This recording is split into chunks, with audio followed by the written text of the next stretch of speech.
Welcome to my channel. Subscribe, listen and enjoy my stories every day.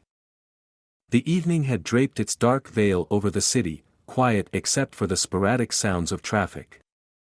I sat in my study, the soft glow of the desk lamp casting long shadows on the walls. I just closed my laptop after a long day of work, thinking about heading to bed, when a sudden, violent pounding on the front door echoed through the house. Startled, I rose from my chair, my heart pounding in my chest. "Just a minute." I called out, but the banging grew louder, more insistent. I reached the hallway and approached the door with caution. Peering through the peephole, I saw a burly man, his face distorted with rage. Without a second thought, I flung open the door, confronting the intruder. "What do you want?" I demanded, my voice firm despite the fear twisting in my gut. "Where is she?"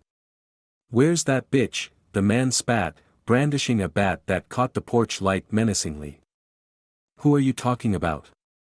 You've got the wrong house." I shot back, but the man's crazed look didn't waver. "Don't play dumb with me. Emily, your wife. I know what she's been up to." His word struck me like a physical blow. "Emily? My Emily?" The man pushed past me, entering the house. "She's been messing around, not just with you, but in the game. Working the streets, the dirty bird." I grabbed his arm, trying to restrain him. "You're mistaken. Emily is my wife. She wouldn't." "Wouldn't what?" "Cheat. Lie. Sell herself." He laughed bitterly, breaking free of my grasp. "Oh, she's done it all, pal." My mind raced. Emily had been distant lately, coming home late, her explanations flimsy. I had forgiven her once for a supposed one-time infidelity, believing we could move past it. But this? This was something else entirely. "Get out of my house," I growled, finding my resolve. "Get out before I call the police." He stared at me, his eyes cold. "You'll see. Just follow her one night. See where your trust lands you." With that, he turned and left, the echo of his departure ringing in the silent house. I slumped against the wall, my thoughts in turmoil. Could it be true? Was the love of my life leading a double life so sinister? The seed of doubt planted by the intruder's words was sprouting rapidly. I needed answers. I spent the next few hours waiting in the dark, every sound making me jump. When Emily finally came home, her smile was weary, her eyes avoiding mine. "Emily, we need to talk," I said as calmly as I could manage, my voice steady even as my insides churned. "What's wrong?" Her voice was tinged with an edge of nervousness, her bag clutched tightly against her side. "A man came by tonight. He accused you of being involved in things. Illegal things, Emily." I watched her carefully, searching for any sign of guilt. Her face paled, and she opened her mouth, then closed it. She looked away, then back at me, her expression crumbling. "I can explain," she whispered. "Explain? Emily, are you a—" I couldn't finish the question, the words sticking in my throat. "It's not what you think, I was just trying to—" "No." I interrupted, my voice rising. "I trusted you. I forgave you. And now this?" She reached out to me, tears starting to form in her eyes. "Please, let me explain. It's not. I don't want to hear it." I pushed past her, my mind made up. The love I had for her, the trust we shared, it was all based on a lie. That night, I lay in bed, alone, the magnitude of my wife's betrayal weighing heavily on me. But I wasn't just going to be another victim. I had connections, resources. If Emily had chosen to play these dangerous games, then I was going to make sure she lost everything. My revenge would be swift and absolute. Tomorrow, I would start my own investigation. Tonight, I mourned the death of my marriage. The next morning arrived with a pallor that seemed to mirror the turmoil within me. As the sun barely crested the horizon, I was already on the phone, my voice a low murmur as I dialed an old contact, Leo, a private investigator of some repute whom I hadn't needed to call upon until now. Leo, it's Michael. I need your help, and I need it discreetly. Michael? It's been ages. What's the trouble? Leo's voice was gruff, tinged with the curiosity of a man used to dealing with the darker sides of life. It's Emily. Something's not right. I need you to follow her, find out what she's really up to. My fingers tightened around the phone, the weight of my request sinking in. You got it. I'll keep it under wraps. You'll have updates by tonight. Disconnecting the call, a plan began to form. I wasn't just going to sit back, I needed to see for myself. I decided to follow Emily. Today, I would shadow her from a distance, see with my own eyes what Leo would be investigating. As I tailed her discreetly, the city seemed different, more sinister. Emily's first stop was at a nondescript building in a part of town that thrived on anonymity. I watched as she looked around nervously before slipping inside. Curiosity gnawing at me, I approached the entrance, peering into the dimly lit interior where figures moved with purposeful stealth. A hand clamped down on my shoulder, spinning me around. A man with a hard face and eyes that didn't trust easily stared down at me. You lost, buddy. His tone suggested a threat veiled thinly by civility. I'm just looking for someone. Sorry, wrong address, I stammered, backing away, my heart pounding. The man watched me leave, his suspicious gaze burning into my back. Once at a safe distance, I took a moment to collect myself. Emily's world was darker than I had feared. Later that evening, Leo's first call came. Michael, your wife's been busy. She's been visiting some risky places. Are you sure you want to know more? Yes, I replied, steeling myself. Everything, Leo. As the sun set, casting long shadows over my living room, there was another knock at the door. Expecting Leo, I opened it without hesitation, but it wasn't him. Standing there was a young woman, her face anxious. Are you Michael? Emily's husband? Her voice was a whisper, a stark contrast to the boldness of her unexpected visit. Yes. Who are you? I eyed her warily. I'm Sarah. I work with Emily. I think you should know the truth. Her eyes darted nervously, as if expecting someone to jump out at any moment. Come in, I said, stepping aside. As she entered, I wondered just how deep Emily's secrets ran. Sarah's story unfolded like a noir film. She talked of a clandestine network, pressures unseen, and Emily's involvement which was more of coercion than choice. My mind reeled with the implications. Emily wasn't just cheating, she was ensnared in something far more dangerous. Why are you telling me this? I asked, skepticism lacing my tone. Because I'm getting out, and I think she wants to as well, but she's scared. You need to help her, Michael. The room spun slightly as I processed her words. Emily needed help. Could I turn my back on her if her life was in danger, despite everything? The night grew heavy around me, the shadows seeming to whisper of secrets and lies. I needed to make a choice. Could I forgive her again to save her? Or was this another deceit, a trap set to test my resolve? As Sarah left, she turned at the door. She doesn't know I'm here. But she's meeting someone dangerous tomorrow night. If you want to see for yourself, come to the old marina. Midnight. The game was deeper than I thought. And I was already too far in to step back now. The night was chilly, the cold biting through my coat as I approached the old marina.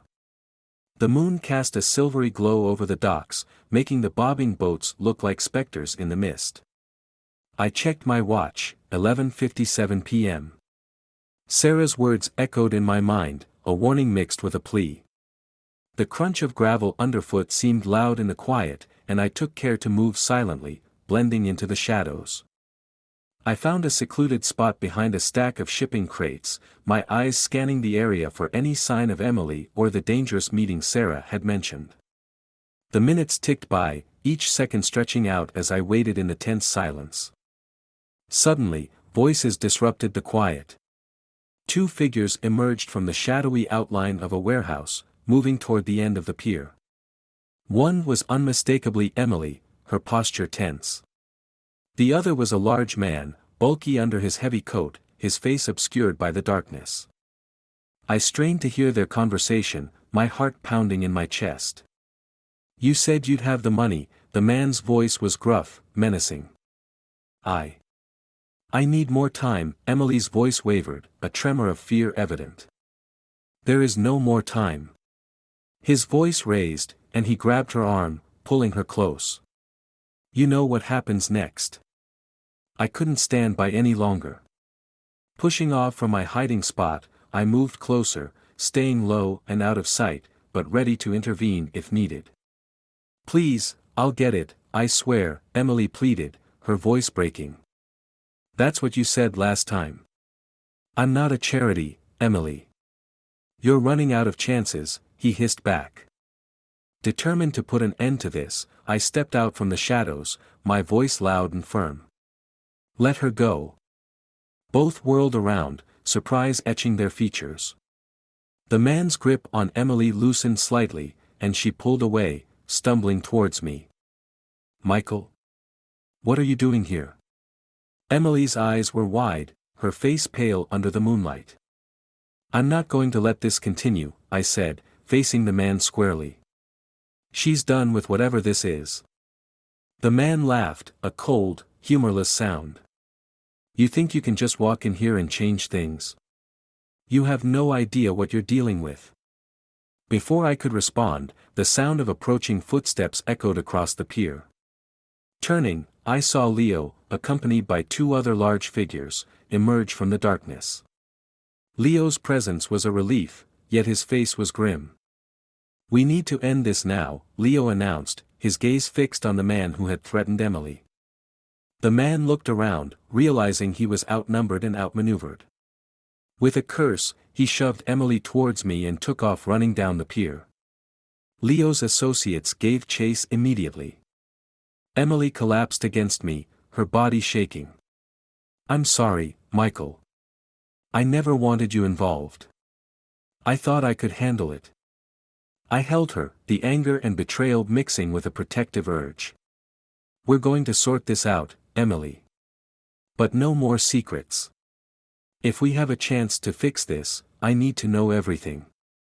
She nodded, clinging to me. "Yes, everything. I'll tell you everything." As we walked back towards the car, Leo returned, alone. "He got away, but we'll find him. And we'll clean up this mess." The drive home was quiet, each of us lost in our own thoughts. Emily's revelations would come, but for now, the silence was a small reprieve from the chaos of the night. As the city's skyline drew closer, the weight of the situation settled in.